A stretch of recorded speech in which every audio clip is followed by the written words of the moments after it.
Pernahkah saudara menemukan jawaban mengapa kita merayakan peristiwa kenaikan Yesus ke surga?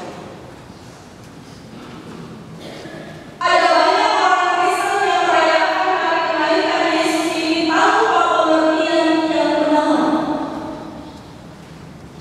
Dan jika kita tidak mengerti, sia-sialah ibadah perayaan kenaikan Tuhan Yesus ke surga yang kita lakukan,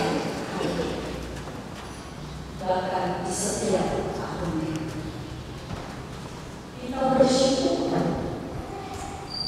Nah, tadi di dalam saya sempat jangan-jangan ini kalau semangat lupa. Ya.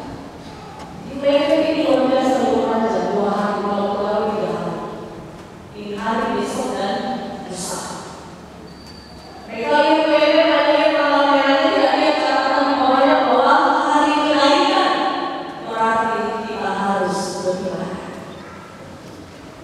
Ini sudah ada yang selamat hari tidur-tiduran, hari tidur dulu.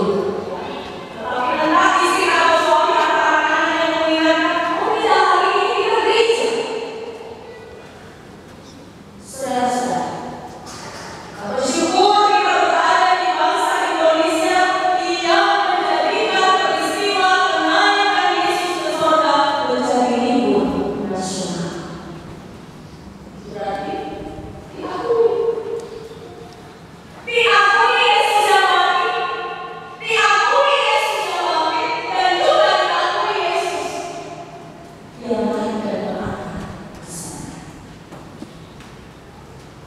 Sebelum Yesus berangkat ke surga, ada semacam diskusi yang terjadi antara Tuhan Yesus dengan murid-muridnya seputar pemulihan kerajaan sekarang. Dalam bacaan kita, murid-murid seakan memaksa Yesus untuk memulihkan kerajaan Israel terlebih dahulu. Tuhan Yesus menjawab dengan memberikan kepada mereka justru untuk menjadi saksi di seluruh dunia. Murid-murid akan diberi kuasa untuk menjadi saksi dengan pertolongan Roh Kudus. Dan inilah yang menjadi amanat Tuhan Yesus sebelum Dia berangkat ke surga, yang juga menjadi amanat Tuhan Yesus kepada saudara dan saya di hari ini. Menjadi saksi Tuhan Yesus artinya kita akan memberi kesaksian tentang bagaimana dan apa makna